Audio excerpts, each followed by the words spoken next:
We are back on Taking Care of Business on Current Radio, News Talk, 1180, 1230, KGEO, 1410, KERI. We are now in Albuquerque, New Mexico on 1000 KKIM, and now in the Internet on knookmedia.com. So our guest in person is Larry Pickett from Larry Pickett Public Relations. And Larry, Greg, our producer, had a good question. He said, can we give a real-life example, real-world example of exactly what we're talking about as far as a business? Can you... Well, one thing that's certainly been in the news since November and December has been Target. And talking about challenges, Target is faced with significant challenges right now in terms of their customer relations, in terms of employee support, and how to deal with the hacking situation that they were faced with. And there have been articles about the CEO who has the real challenge trying to resurrect the trust and confidence that customers had in the Target company, and it involves, certainly from an employee standpoint, the employees, of course, have generally been supportive and positive, but they're also been faced with how to deal themselves with the situation. So it's not just a challenge at the top level, and it works its way down through the organization, but the employees in the individual stores dealing with customer needs and customer concerns, which were pretty strong in the early stages of this particular crisis. Sure. Now, from the small business point of view, do you find a lot of businesses, this is something I find doing insurance for small business. Excuse me. I'll write the insurance on, say, a new business, a new venture. We'll have obvious questions like, well, what do you think your payroll is going to be, so we can determine the workers' comp? What do you think your gross receipts are going to be? It's amazing to me how many small businesses have no idea what their gross receipts are going to be and have no idea what their payroll is going to be. So it's like, well, how do you determine if you're going to make any money on these widgets? Are you going to be, making them for $1 and selling them for 95 cents and thinking you're going to make it up on volume? I find a lot of businesses don't have a budget or have a true concept of what they really need to do in order to make a profit. Do you see a lot of that in your business? Well, that's why statistically a lot of small businesses disappear after about 3 or 4 years, because I've seen folks who have been, say, part of a corporation. They decided to go out on their own, and they have two main problems. One, they believe, well, because of my expertise, people are going to come rushing to my door. Right. And so they don't have an effective business plan or a marketing plan in order to get their story out. And then getting back to resources again, if they don't do that effectively, then they may not be able to survive financially. And as we were talking earlier about being able to convince, say, a lender that your business plan and your marketing plans are top drawer. And I think the thing about one thing, marketing has changed in recent years. It used to be, in some companies' minds, what can we sell? Now it's more and more, what do people want? Right. And so that's in doing that reanalysis of your product and whom you're trying to sell to. Sure. What's your phone number again in case people decide they need your help, need your services? My office phone would be 661-587-8173, and my cell, 661-619-1298. And obviously they can get you on the Internet, right? Yes. My website, www.larrypickettpr.com. I was going to say they better get you on the Internet, right? That's right. These days, for sure. You bet. Now, where does critical thinking enter into the process? Well, the basic number of elements to critical thinking. One is perception, the first and tied in with assumptions. And perception from a business standpoint, in my view, gets back to mission. Who are we? Where are we in this particular environment? Who do we want as customers? And to make sure that your perceptions are tied in realistically into that environment. And companies should have a mission statement. Oh, very definitely. Yeah. First of all, it's critical for what they're going to market, and it's critical for the employee population to, when you're first hiring employees, you're trying to get a good fit. Yes. People who share that mission statement, those values, their desire to provide a good product or service. And then you keep working on that perception among employees on an ongoing basis, because they run the company. Sure. So it's critical to be able to do that. Definitely.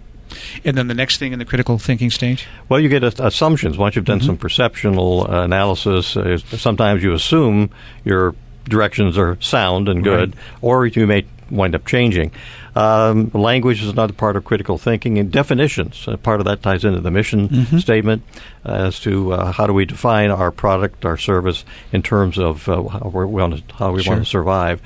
And then, of course, you get into, as far as critical thinking goes, then you get into arguments. There have been a lot of arguments within Target on how do we deal with that situation.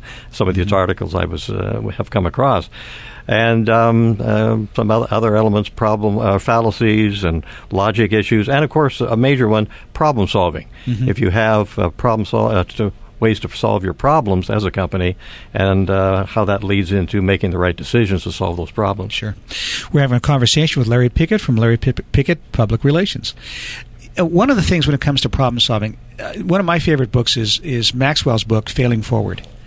And I think too many times businesses are afraid to fail, and they don't look at, not the whole business in its entirety, but different aspects of, say, marketing or whatever they're doing, and learning from that failure and going on and correcting it. Do you see that? Well, in terms of using the problem-solving process, yes. You're trying to determine, let's say within the company, a consensus as to, do we have a problem? Sure. And then if we've concluded we do, then you start looking at what's causing that problem, moving into options. Right. And which may or may not be, throw these options out, throw them out for discussion. And then you eventually have to zero in on what are the most viable options to go forward in terms of the people you have, the money you have, and the time factors. When do we want to do these various things? And then as any of these situations, you have to implement those solutions and then at some point evaluate, did we solve the problem? Sure. Is it working or not? That's right. Yeah. And I think too many times you see businesses put their head in the sand and not look at the problem, and then all of a sudden it magnifies itself, and it can mean the end of the business eventually. Certainly can. And we've seen a number of failures over the years, Circuit City, Borders, sure, and all kinds of things were going on internally, whether it's financially and planning directions, and the environment. People's changing reading habits, for example, as far as a bookstore, and even Barnes & Noble in articles is faced with those challenges as people are reading more e-books and things of that nature. Yeah. So being on top of these changes will help you determine whether or not you're going to succeed or fail. A local bookstore that had been around forever, Russo's, has gone strictly internet because they're seeing the trend, and now they've closed up their physical location and they're doing everything online. That's right. So, we'll see if that works for them. Another important factor that I wanted to talk to you about is effective leadership. What do you see as... We had a gentleman on the show a couple of weeks ago, a gentleman who wrote a book called Trident about the Navy SEALs. He was a Navy SEAL instructor. And I was amazed at his book, how much leadership was involved in being able to get your team to buy into who you are and where you're going. And it relates down to a small business. You have to have that leadership, and you have to have that buy-in from your employees. Correct. How do you get that?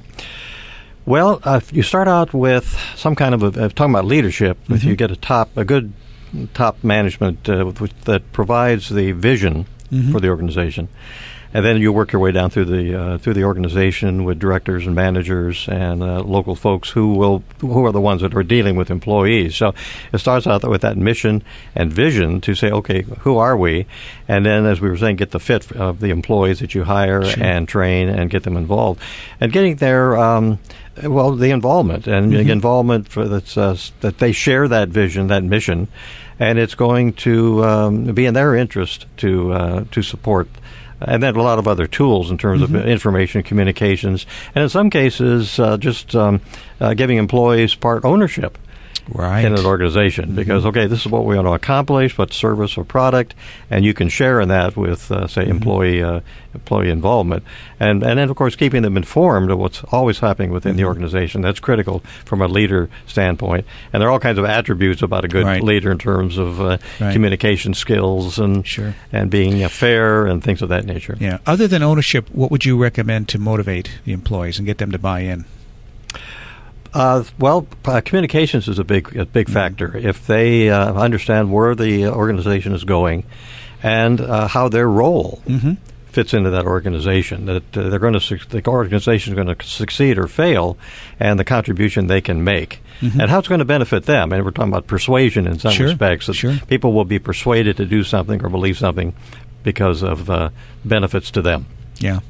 Larry, again, how do people get a hold of you if they want to use your services to help them in their business? Well, my website is www.larrypickettpr.com. Office phone 661-587-8173. Cell 661-619-1298. Give that main number again a little slower. 661-587-8173. Great. Larry, thank you for the time, and thank you for your friendship. Oh, my pleasure very much. We'll be back in a moment on Taking Care of Business on Kern Radio News Talk 1180.